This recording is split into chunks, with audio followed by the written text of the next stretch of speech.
So my trip through the week of wrestling heads to part 2, which we're going to kick off with talking about NXT, WWE NXT, which was held Tuesday, September 7th. Or I should say aired Tuesday, September 7th. Excuse me, I'm getting over a cold, but we'll try to do our best here. This is the first episode of the Divas version, Season 3 for NXT. Unfortunately, they're just rounding out the clock here, waiting for the contract with Sci-Fi to end so that they can cancel this show and move on and spare us. Unfortunately, they're going to make us go through some female rookie tryouts and competitions and crappy wrestling. So, we'll try to get through this and try to be as objective as possible. The big story going into Season 3 of NXT is the fact that Vicky Guerrero fired her giant chick, Aloisa, and hired Caitlyn to be her replacement. Caitlyn's attractive, definitely more attractive than the massive chick that they were going to have on the show. But Caitlyn had a very weak promo. Her pro is going to be Vicky Guerrero. That's probably not going to fare well for Caitlyn in the long run. What they did to kick off the show was have each rookie member, go ahead and cut a promo explaining who they were, very generic stuff.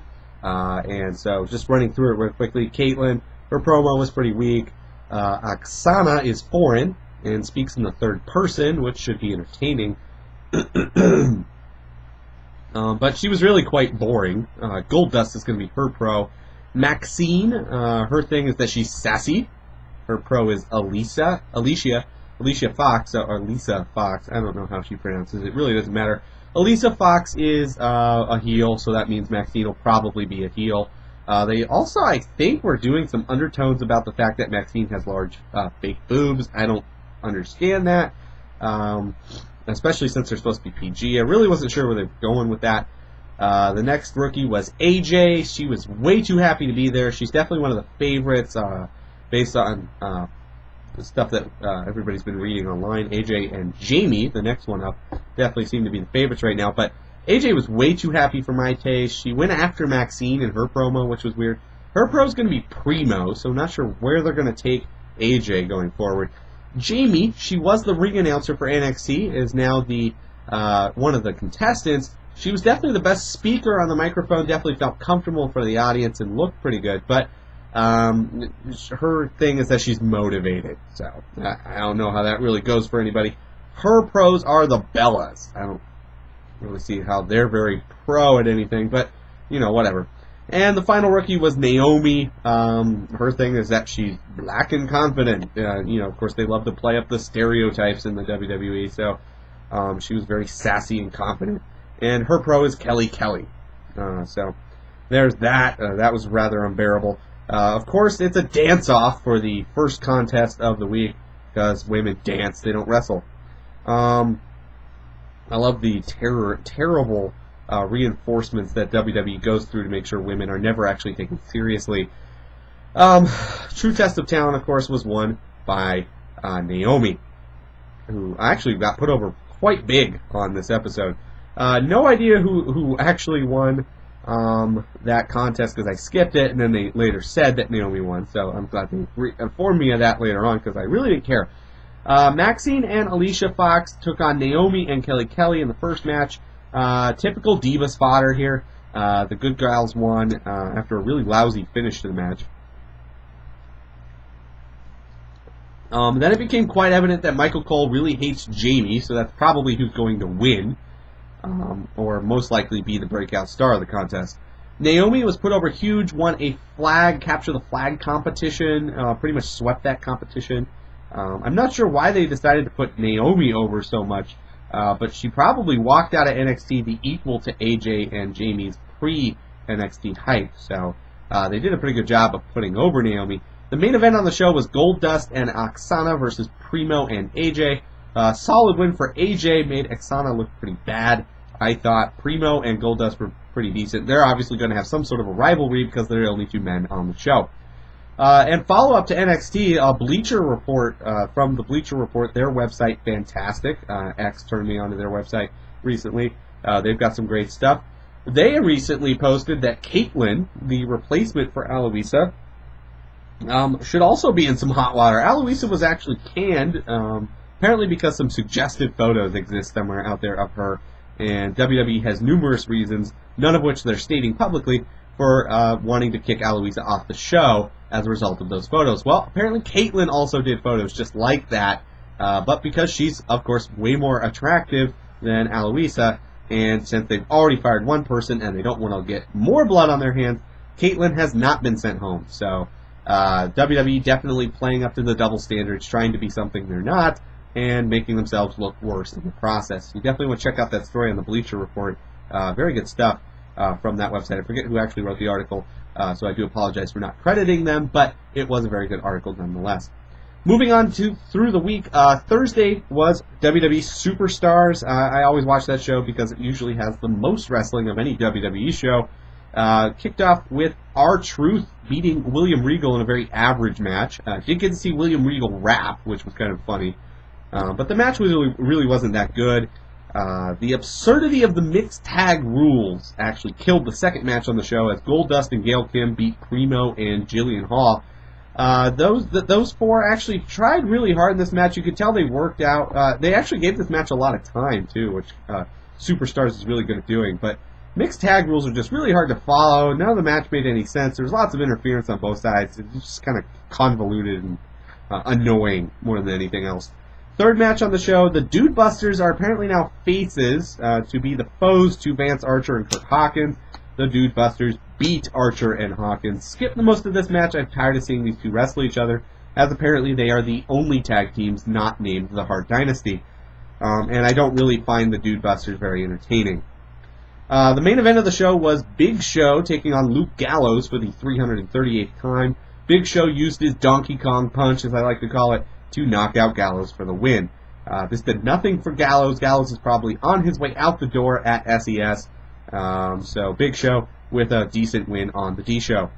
Then no TNA Impact this week, thankfully, because TNA Impact always sucks. So didn't have to sit through that this week. I actually was not aware of that until I went looking for it, but I was thankfully relieved that I didn't have to spend 45 minutes fast-forwarding through their show. So let's move to SmackDown on Friday, September 10th. Undertaker kicked off the show on SmackDown. He took forever to talk, blah, blah, blah. CM Punk saved the segment by coming out interrupting. They had some very good fodder back and forth. Punk definitely way better on the mic than Taker. I know Taker's being saddled with this I'm dead, but not really dead gimmick, but Punk really outshined Taker on the mic here. Then Swagger versus MVP was the first match on the show. This is a very character-driven feud. I kind of like what they're doing with the feud, but the matches are really boring. Their in-ring stuff really not that engaging as a viewer, but the character-driven feud is definitely something that they don't usually do in this format, so I'm interested to see where it goes going forward. Swagger won that match by submission. Swagger needs to pick up some victories against credible opponents. MVP is a start, so I'm not going to complain as long as Swagger at least picks up some credible victories before being pushed to the top again. Then Matt Hardy, I noticed something. Matt Hardy had a match taking on Alberto Del Rio. I noticed something about Matt Hardy that really bothers me.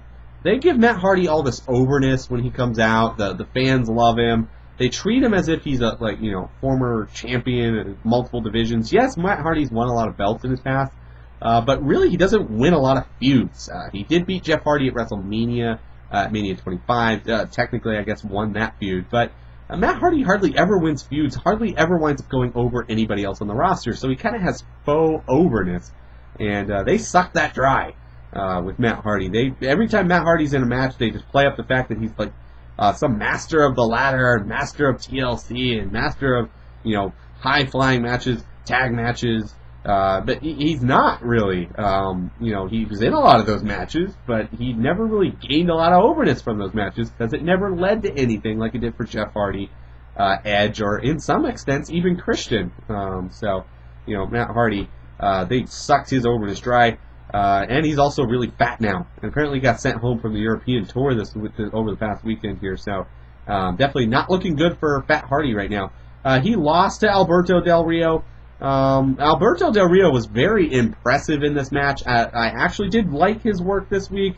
I liked the way he dissected Matt Hardy at the end of the match, basically doing two dirty moves to then lead to his arm submission finisher. which I actually personally like. So I did like Del Rio's work this week. It was a lot better than it has been against Jobber and Rey Mysterio. Sorry, my throat's killing me. Then Drew McIntyre beat Kaval in a very competitive match. Kaval is apparently going to be heading to Smackdown, but this was a very questionable result for this match. Kaval is supposed to technically have a world title shot down the line, and he's losing to a mid-card guy who lost to Christian a couple of weeks ago. So, not really sure what they mean to do with Kaval here. He was really booked as kind of like a Brian Kendrick type when Brian Kendrick was main eventing. Where he gets lots of kicks and he's really high-flying and fast, but he's not very good. That's the way I kind of felt with McIntyre. Putting McIntyre over Kaval kind of kills Kaval's overness so early in Kaval's run, too. So, really concerns me where they're going with that. Unless Kaval gets some sort of a bounce back next week or in the next week or two, this could really be disastrous for his run after winning Season 2 of NXT. Then Vicky and Naughty Caitlin came out. Vicky taught her the ropes for announcing Dolph Ziggler's entrance. That was rather boring.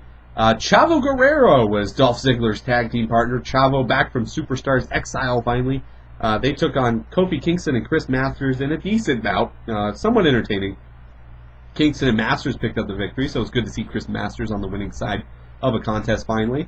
Then the Big Show backstage with Josh Matthews and Kayla Kelly. That was kind of entertaining. Then CM Punk and Taker had an excellent free TV bout. They actually got a lot of time, too. SmackDown's been really good at getting some of their more important matches tons of time, and Punk and Taker did not disappoint. This was a pay-per-view quality match, really. Maybe not the best pay-per-view quality match, but certainly pay-per-view quality, and these two really shined. Really enjoyed the main event here. Punk wound up losing by the triangle choke, but Taker... picking up the win in a different format. He did not dominate his opponent. They're playing up the fact that Taker is a grizzled veteran who's barely hanging on to his career and still scrapping to find a way to win. So I enjoyed the story they told. So yeah, they definitely like what they're doing with Taker. Punk didn't really lose a lot of overness here. I'll come back at you with week 3 in just a bit.